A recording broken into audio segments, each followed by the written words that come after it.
마태복음 6장 11절 한 절을 읽겠습니다.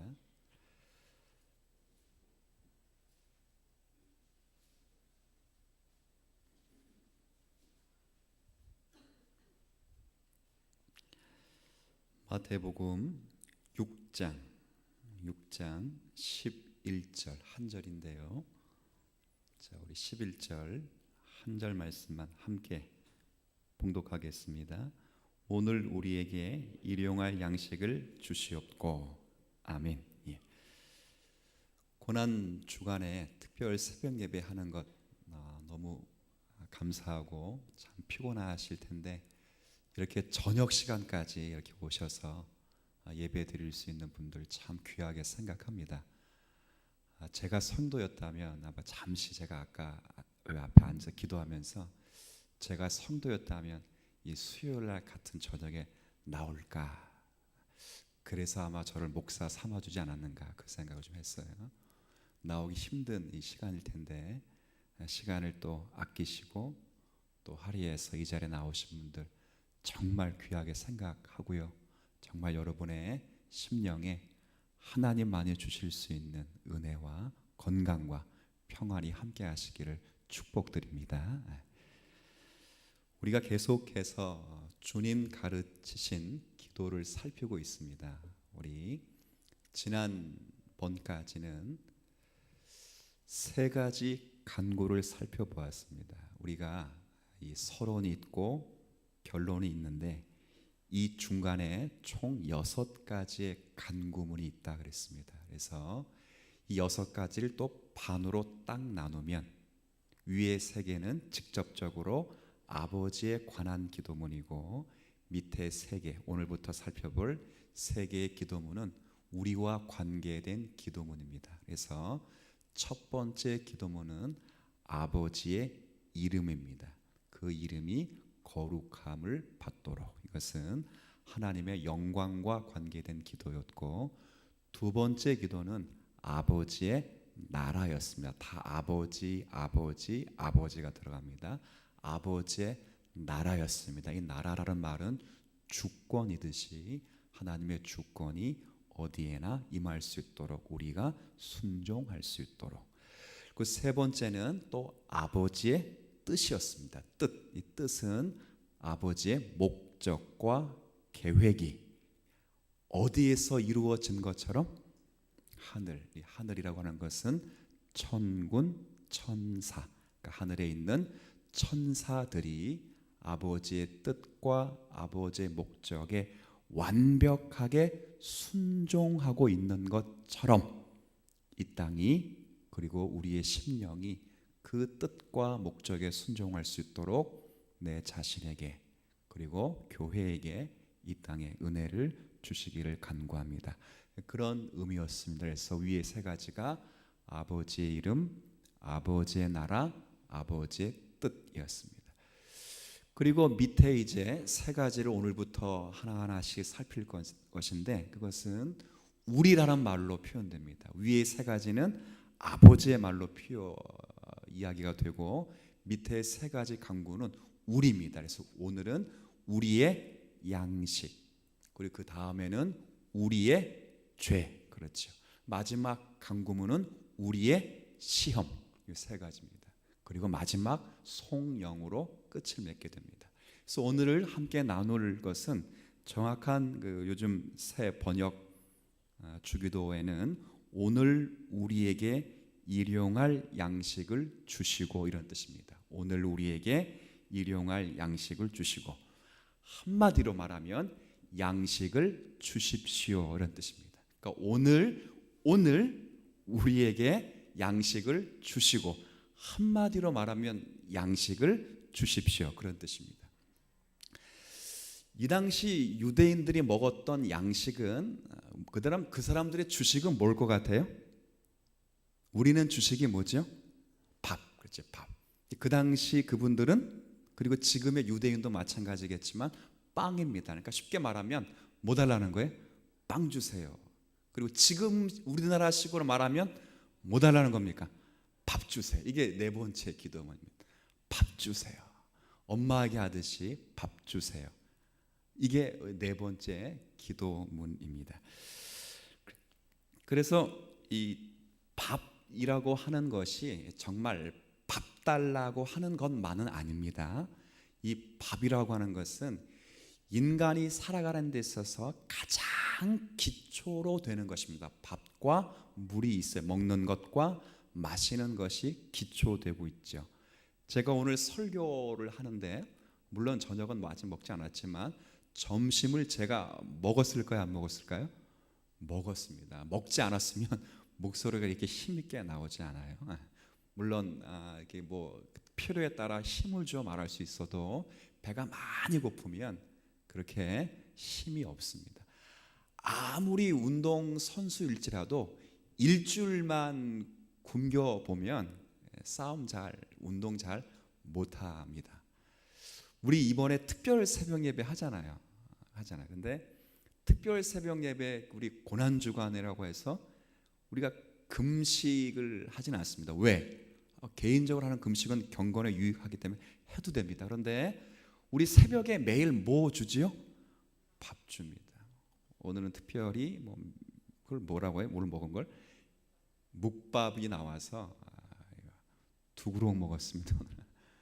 그러니까 이거 잘 먹여놓고 기도하라 그 말이죠. 그렇죠. 먹어야 살죠. 그래서 여기서 먹는다라고 하는 이 밥이라는 표현은 단순히 밥, 쌀, 빵만을 의미하는 것이 아니라 우리의 인간을 기본적인 인간이 살아가는 데 있어서 필요 충족하는 것을 하나님께 구하라는 거예요. 그러니까 사회적이고 정신적이고 물질적인 모든 인간이 필요한 모든 인간이 채워야만 되는 모든 것을 아버지께 달라. 이게 몇 번째 기도문이라고요? 네, 한번 따라해 보세요. 밥 주세요. 이런 기도하실 수 있는 성도가 되셔야 됩니다. 이거 미안해가지고 염치도 없지. 우리 애들 여러분의 아이들 보세요. 부모가 못 살아도 끼니가 없어도 매번 배고프면 뭐 달라 그러죠? 밥 달라, 과자 사달라고, 빵 사달라고. 그거요. 부모를 신뢰하지 않으면 못하는 행위입니다. 그렇습니다, 진짜. 우리 주님 앞에 그런 것을 구하실 수 있는 여러분이 먼저 되었으면 좋겠습니다. 구하실 때는 뻔뻔스럽게 구하셔야 됩니다. 이때 뻔뻔이라고 해서 낯을 이렇게 철판을 깔아라는 것이 아니라 내가 아버지의 자녀라는 그 철저한 자랑의식과 그 어떤 뭐라고 할까요? 특권의식을 가지고 하나님 앞에 구하셔야 돼요. 그럴 때 하나님은 기뻐하십니다. 그래서 여기서 밥이라고 하는 건 단순히 먹을 것만을 구하는 것이 아니라 여러분의 자녀, 여러분의 직장, 여러분의 건강, 여러분의 물질, 여러분의 사회 다 구하라는 것입니다. 자, 그런데 여기까지 이야기 딱 했으면 끝나면 좋은데 그 다음을 조금 더 상고해야 구하는 범위가 설정이 됩니다. 그러니까 밥 주세요 그랬는데 그 앞에 어떤 밥이죠? 수식어가 하나 붙어 있습니다.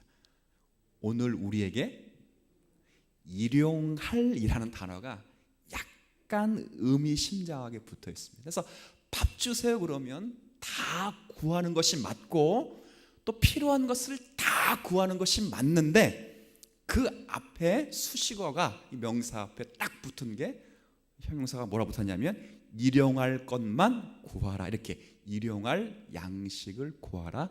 그렇게 되어 있습니다. 그래서 우리나라 성경에는 일용할이라는 표현이 되어 있는데 이게 원래 헬라어는 에피우시우스라는 단어인데요. 이게 왜 아주 헷갈리는 단어냐면 성경에 딱 한 번밖에 안 쓰여진 단어예요. 그러니까 일용할이라는 단어가 우리는 일용할 그러면 많이 쓰죠.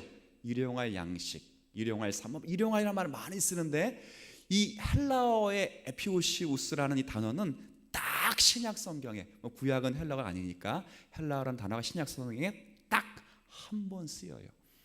근데 그 용례 해석이 뭐가 되냐면 세 가지. 일용할 말 우리는 그냥 일용할이란 말로 퉁 딱 쳐버렸는데 원래 세 가지 의미가 있습니다. 첫 번째의 의미는 생존에 필요한이란 뜻이에요. 그러니까 오늘 우리에게 생존에 필요한 만큼의 양식을 주세요. 이런 뜻입니다. 두 번째 뜻은 오늘을 위한이란 뜻이 있어요. 그러니까 오늘을 위한. 그러면 오늘 우리에게 오늘을 위한 양식을 주세요. 이런 뜻이.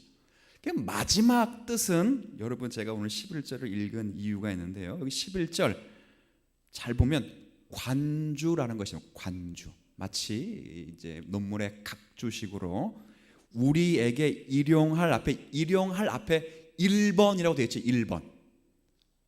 혹시 돼 있어요? 안 돼 있어요?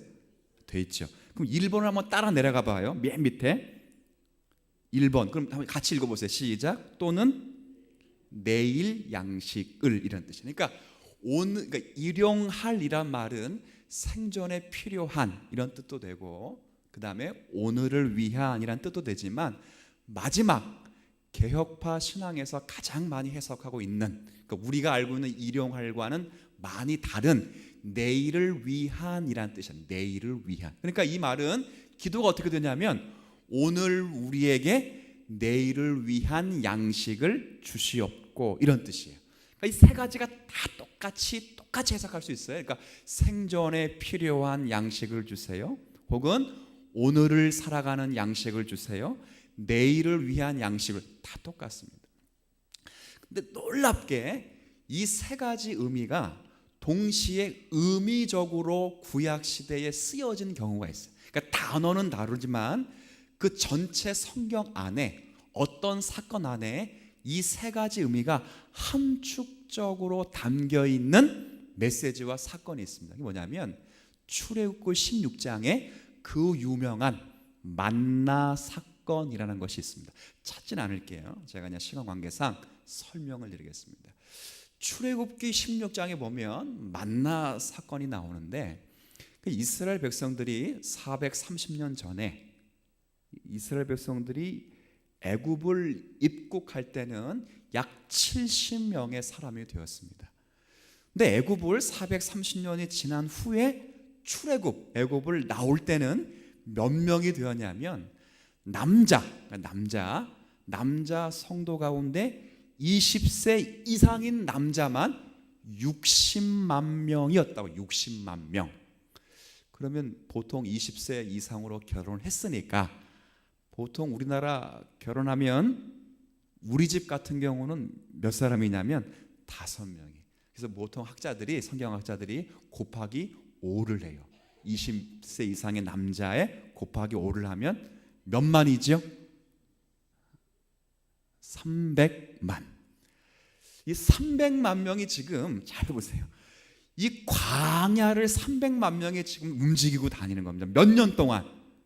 40년 동안. 근데 놀라운 것은 이 사람들이 어서 농사를 짓는 것이 아니에요. 늘 움직여 다녀요. 물론 1년 이상 거주하고 있는 지역도 있지만 늘 움직여요. 그럼 300만 명이 40년 동안 하루 3끼를 먹는다는 것은 정말 기적 가운데 뭐예요? 최고의 기적이에요. 최고의 기적. 제가 500명 수련회를 준비한 적이 있어요. 교회는 성도는 더 많은데 이게 참석한 성도가 500명밖에 안 돼. 애들 포함해서. 근데 제일 걱정이 뭐였냐면 숙소는 정해놓으면 돼요. 그리고 오는 순서도 딱딱 자르면 돼. 뭘 것 같아요? 먹는 거예요. 먹는 게 제일 힘들어. 부식 챙기는 것과 그 양 조절하는 것, 그리고 더더욱 누가 식당 봉사를 해야 되는가, 정말 힘들죠. 근데 생각해 보십시오. 40년 동안 300만 명이 설거지도 안 해. 그렇죠. 물도 안 길러와. 곡식을 심거나 거두지도 않아. 근데 그 40년 동안 300만 명이 기적같이 먹었어요. 어떻게 먹었죠? 일용할 양식으로 먹었어요. 이게 오늘 참 여기서 만나는 사건입니다. 그래서 하나님께서 하늘에서 음식을 내려주는데 그 음식의 이름이 제가 조금 전에 이야기했죠. 그 음식의 이름이 뭐라고요? 만나의 뜻이 뭐예요? 만나. 맛있어서 만나? 아니요. 맛이 난다 만나. 어떤 분 맛이 나서 만나 그거 아니에요. 만나는 가시 같기도 하고 꿀 섞은 과자 같대요. 과자가 맛있어요, 안 맛있어요? 맛있어요. 맛있죠. 근데 매일 40년 동안 과자 먹어보세요. 죽어납니다. 우리나라 과자는 그래도 맛있는 과자예요. 유대인의 과자는 못 먹습니다, 여러분. 우리나라 입맛엔 전혀 맞지도 않고 그들 입맛에도 맞지도 않아요. 여기서 만나라고 하는 뜻은 되게 재밌어요. 딱 봤는데 이 사람들이 처음 봤잖아요. 우리 조상도 먹지 못했던 거니까 처음 봤어요. 처음 봐가지고 첫 번째 뭐라 불렀을까? 딱 저걸 보고 만나를 딱 봤는데 아무도 못 본 건데 사람들이 보자마자 저걸 보고 뭐라 그럴까요? 저게 뭐지? 한번 따라해봐요. 저게 뭐지? 아니면 이게 뭐지? 시작. What is this? 이게 뭐지? 이게 만나예요. 모른다는 거 안다는 거예요. 모른다는 게 만나요. What is this? 이게 뭐지? 몰라. 그게 이름이 만나예요. 히브리어로 만나가 바로 이게 뭐지? 이거예요.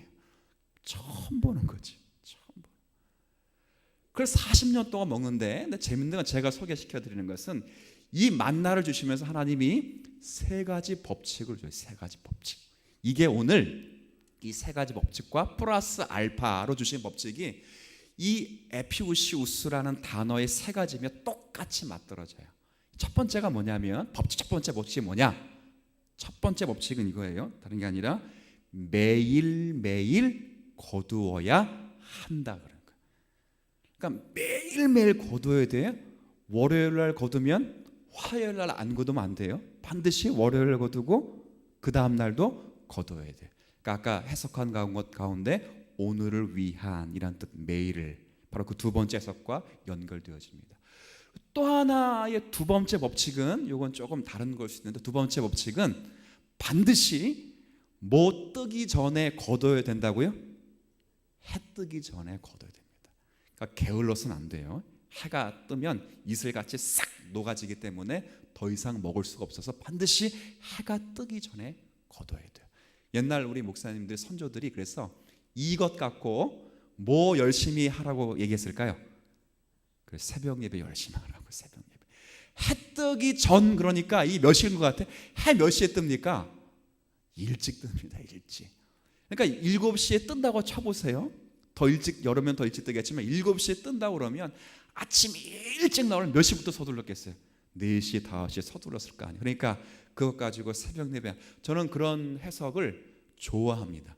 신학적으로는 맞지는 않는다고 치더라도 여하튼 성도들의 경건을 위해서 그렇게까지 해석했다는 것, 그럼 어쩔 수 좋다고 생각합니다. 그렇게 해석했어요. 세 번째 법칙을 줬는데 이 세 번째 법칙은 뭐냐면 제일 중요한 거예요. 하루 먹을 분량만큼만 거두라고 말합니다. 만약에 5 식구가 있는데 그 양을 딱 정해줬어요.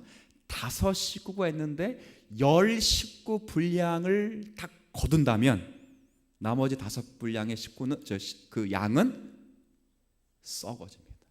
반드시 식구 양들은 먹을 분량만큼만 거뒀어요.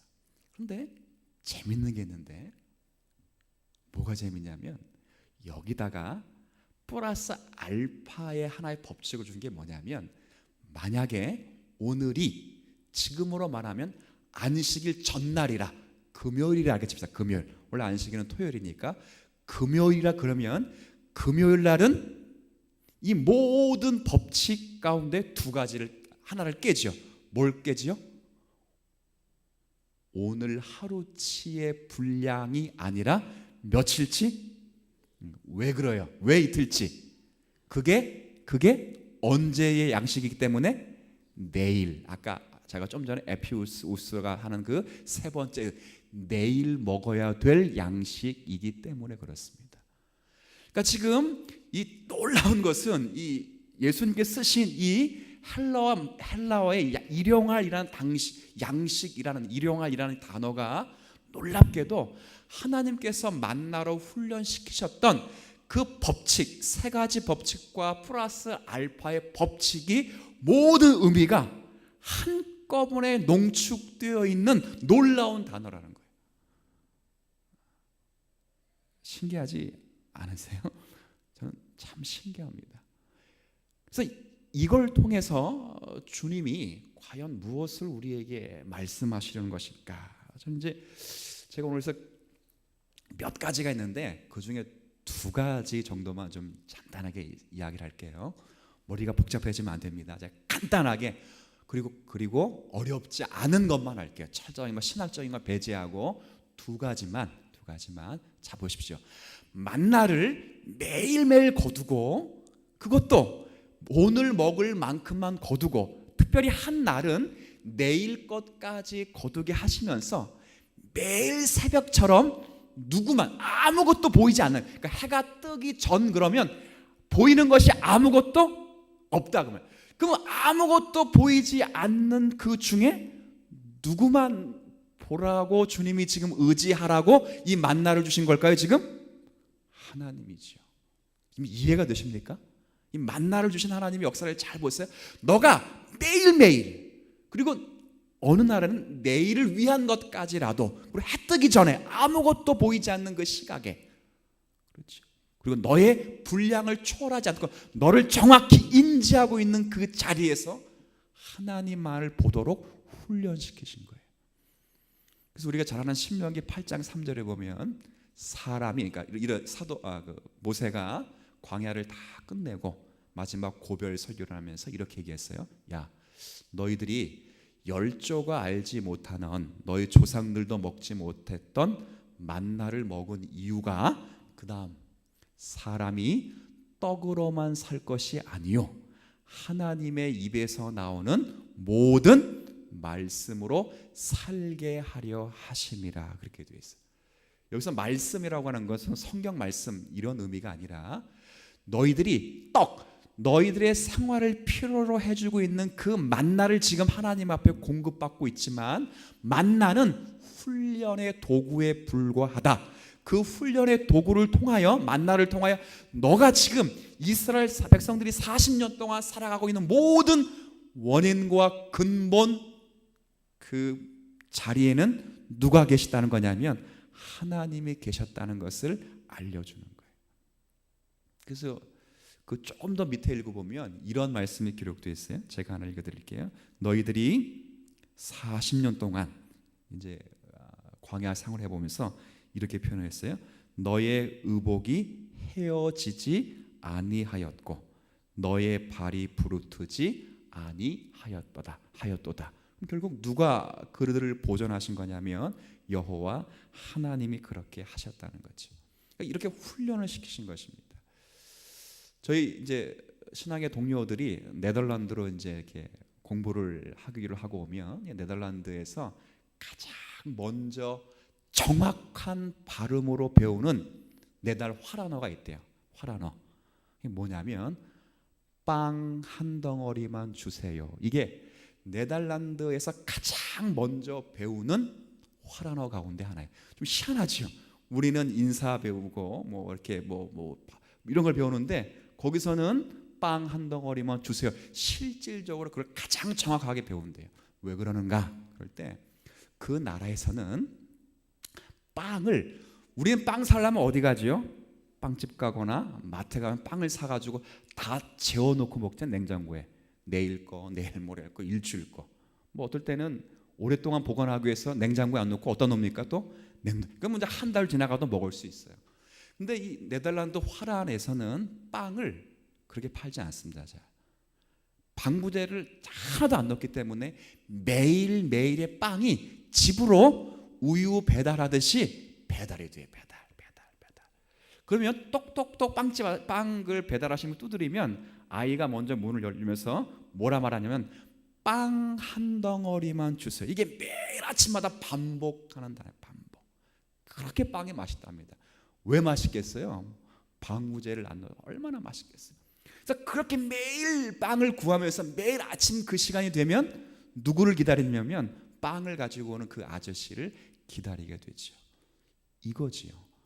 매일의 빵을 거두게 하시면서 하나님이 지금 무슨 훈련을 시키시냐면 빵 먹는 훈련을 시키는 것이 아니라 저가 지금 누구로부터 저 모든 필요를 공급받고 있는가를 가르치고 있는 거예요. 바로 하나님이시며 하나님이 준비하시는 섭리 속에 자기 백성이 있었다는 거예요.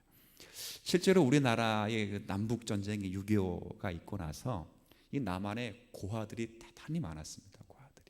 그래서 그 구호 단체들이 남한에 한국에 와가지고 이제 보육원을 하고 뭐 여러 가지 해서 우리 고아원을 세워놓고 아이들을 길러낸 거 아니에요? 근데 아이들이 하루에 빵을 몇 번 주고 밥을 주는데도 밤에 잠을 못 자는데 얘네들 왜 잠을 못 자는가? 한참을 생각하다가 이게 아주 훌륭하게 한 사람이 보모들에게 이런 교육을 시켰습니다. 뭐냐면 반드시 아이들이 잠을 잘 때 빵 한 덩어리를 손에 쥐게 해서 잠을 재우도록 하여라. 그 준 빵은 오늘 먹는 빵이 아니라 아침에 일어나서 먹으라고 준 빵이에요. 아무도 잘 때는 안 먹는데. 근데 놀랍게도 잠을 잘 자더래요. 그럼 왜 못 잤냐면 혹시 내일 아침에 일어나면 밥을 또 굶진 않을까 하고 못 잔 거예요. 그런데 빵을 손에 쥐고 잠을 재우니까 아이들이 그 빵이 담요와 같은 역할을 해서 숙면을 취하다 따라 이렇게 됐어요. 놀랍지 않아요? 그러니까 내일이라고 하는 시간을 그들이 벌었다고 안전하게 확보했다는 안도감 때문에 그렇게 잠을 잘 잤다는 거예요.